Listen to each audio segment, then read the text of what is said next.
Welcome to Rugby Tonight, the best bits. 2003 Grand Slam winner Neil Back joined us in the studio to review all the action and debate from the final instalment of the Six Nations. And we heard from England coach Eddie Jones. Reporters Gavin Mayers, Owen Slott and Alan Dimmock, along with Austin Healey and Lawrence Dallaglio, were also on hand to talk all things club and country. Enjoy. You know, we look at the World Cup and we look at the successes you had there, but it was a long, long battle for you to get into that England team, to force your way in. This man had his first 12 caps on the open side. Your position, what do you remember of that battle? Well, I think it's as it should be. It shouldn't be easy to get into the national team. So I, along with a number of other sevens, had to fight hard to get that opportunity. And I did that. You know, if you don't get in, it's because you're not good enough. So I had to make myself good enough. And over time, I got the nod and didn't look back, really. Let's go straight into this talk, Owen, about relegation. We only seem to talk about it when Italy finished bottom. Is it a valid discussion to be having? Well, we brought it up a bit when Scotland was struggling as well, and that wasn't too popular either. I think it's valid. I think, you know, this is sport, this is competition, so a closed shot doesn't really make sense. When Italy came in, they came in because they were a rising power, and we thought that they deserved the five nations thought they deserved a seat to make it six. And the idea was that then they would grow and it would be a better competition. But actually, they were better when they started than they are now. So I think the idea that I'll just throw them out because they haven't been good enough is a bit limited, a bit Luddite. So why not make it a competition, embrace the growing nations elsewhere around in Eastern Europe in particular, and have some sort of a system which encourages competition and maybe encourage Italy to grow as well. Yeah, and of course the interesting thing with Georgia winning the, I think 6 on the bounce, the European Nations Cup, 52,000, just over 52,000 people in Tbilisi, and we've seen what they've done in the World Cup, Gavin. There's definitely an appetite for rugby there. There's no guarantee that they're going to be better than Italy. No, I think that's a very fair point, but I think they should be given the chance. They should be given the chance. You know, the Georgia, at every level, sevens, we've seen them do really well sevens. We've seen them win this European Cup again and again. I think there has to at least be the concept. We need to try the playoff and see, listen, if Italy are good enough to stay up, or whoever has finished bottom, they will have that opportunity. But a playoff system will bring, I think, vibrancy to the championship. Becky, the other big topic of conversation through the World Cup, and I know we disagree on this a little bit, is bonus points, whether we should start introducing bonus points. We've got a table for, I think we go back to 2007 to show the winners from 2007 to now. So on the left-hand side, we've got how it all finished. If you incorporated the current Premiership points system, so the points for losing by less than 7, tries, all the other bits and pieces, only on 2 occasions would the winner change. Gut feeling at the moment, bonus points good, bonus points bad? I personally don't think it's the answer. The last couple of years, and certainly this year, this Six Nations has lit up over the last couple of games, so the tries have been there. So why do we want the bonus point system? Oh, and you're in favour of the bonus points. Let's have the argument. Yeah, let's do it. Yeah, go. But it's the only competition in the world that doesn't have bonus points. The World Cup does, the Premiership does, the Rugby Championship does. Billy Vunipola was scoring a try against Fiji. He didn't even know that England needed a bonus point potentially to go through. So I think you do need to, I mean, the Six Nations is steeped in tradition, but we do need to look at ways of improving it. What is the best team taken from all those participating in the Six Nations? We have exactly the same conversations ourselves here, and this is the team that we have come up with. Just to let you know, the forwards courtesy of Lawrence Bruno-Nero Dallaglio, and the backs courtesy of Austin Healey. Lawrence, senior citizen on this one. You go first, explain yourself. Well, there's always going to be some contrasting selections. You know, some Welsh people might say, where are the Welsh forwards? You know, if the England game had gone differently, maybe Faletau and Lydiate may well have played a part. But if we start with the front row, I think Jack McGrath at loosehead has been the real dominant personality, scrummager, you know, big ball carrier for Ireland. So that's there. Guirado in social media, people were saying France have done very little, if anything, in this tournament. But him as captain, I think, has been outstanding in terms of his leadership. And Nell has given that real solidity to the Scotland scrum and given them the foundations as well.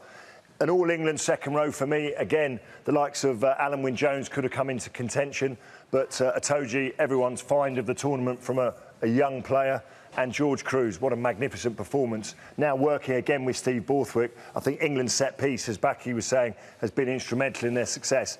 I'm going to hand over to Becky now just to talk across the back row and some of the other options. Yeah, Vunipola been standout forward in the Six Nations for me, 3 times man of the match. The other two, like Haskell and Rob Shaw, fantastic tournament, Grand Slam winners, you can't deny that. But CJ Stander for me, South African, as is Nell, now Irish, into the side. It was phenomenal. It was brilliant. Lydiate had some great games, but obviously didn't play through the tournament. And Hardy, up in Scotland, against the pump, really, has been standout for them, so deserves his place. And possibly, I mean, no Sergio Parisi, probably for the first time ever, he doesn't come into the reckoning. And really, a lot of people, I'm sure it hasn't been named yet, but this guy's got to be up there as not just the player, the forward of the tournament, but possibly even the player of the tournament. You always get the feeling that Parisi was just carrying far too much, had the whole weight of Italy on his shoulders. What about the backs? I see 3 white shirts in there again, Austin. Justify yourself. I think most people will think about scrum half more than anything. They'll be say Youngs, but he didn't play all the games. And Danny Kerr started against France, but I thought his game has really come on. He looks sharp, he looks fit, he lost a bit of weight. I think Davis had a fantastic tournament. Again, scored a lot of tries, very dangerous runner. And Laidlaw, if we didn't have a kicker, or 2 kickers in our back line, you'd potentially think about Laidlaw. Bigger, I think, stands out at 10. But I know Farrell didn't play 10, but if I was picking players out of position, I thought he was so steady, so composed, I'd play him at 10. I think he added a real steel to that back line as a vice-captain, and was probably, for me, one of the standout players of the tournament, along with Vunipola. And, you know, his kicking percentage under pressure, very, very good. Thought Taylor was excellent, took a good opportunity, scored a couple of tries. We've spoken about Hogg, how good he was, how many tries North scored. And I thought Watson came on leaps and bounds in this tournament. Other right wingers you could have selected, there's quite a few. We could have picked Wakatawa, but I think he missed too many tackles. He was a little bit dangerous, comes in and out of a game. He's not all constantly there. You just want a little bit more concentration from him. Finds himself too tight to the ruck, ball carrying as a forward. He's not, he's a winger, and a very, very good one. But overall, that's the backline we picked on. Eddie, thanks so much for giving us some of your valuable time. Many congratulations, a Grand Slam secured at the first time of asking. Has this England squad exceeded your expectations? Look, I thought we'd win the Six Nations. I thought we were good enough to win the Six Nations. You know, to win the Grand Slam's probably a bonus. And the great thing for this team is there's still plenty of growth left in it. And, you know, you look at the team, the average age of 24. We've got a number of players who still haven't played 30 tests. So, yeah, the team's only going to get better. Some of the young guns have really stepped up to the mark. Does that, when we look ahead to Australia, that gives you a few selection problems because there are a lot of players pushing for places now? Yeah, they're not actually problems. They're fantastic options for us. And, we're always building towards the World Cup in 2019. And to have a successful team at that World Cup, in each position we need 3 very good class test players. And I think in some positions we're already building up to that. And with some of the guys coming back from injuries, we're going to have some nice options to improve the team and again give us more tactical flexibility. England are up to number 4 in the world rankings. Does that sound about right to you? Yeah, but we need to be higher. 4's not good enough. We want to be the number 1 team in the world, and until we get there, it won't sound right. Owen, how have you found him? He seems a very lively character. Lively? He keeps us on edge, that's for sure. He keeps his players on edge. It's one of the reasons they've been so successful. He uses the media very smartly.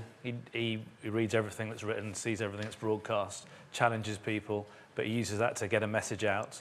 He'll use that to get a message out to Wales, as we saw, to Ireland very specifically when he did all that stuff. He talked about Johnny Sexton. So he wants people to know what he's thinking, and he tries to drive the agenda that way. Very often he will put stuff out there which might create a bit of a storm, great stories for us, but it makes all the attention go on to him, takes a bit of the pressure off his players.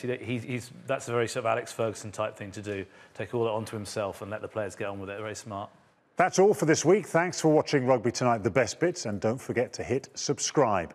There's also still time to apply for free tickets for all our upcoming shows by emailing audience@rugbytonight.com.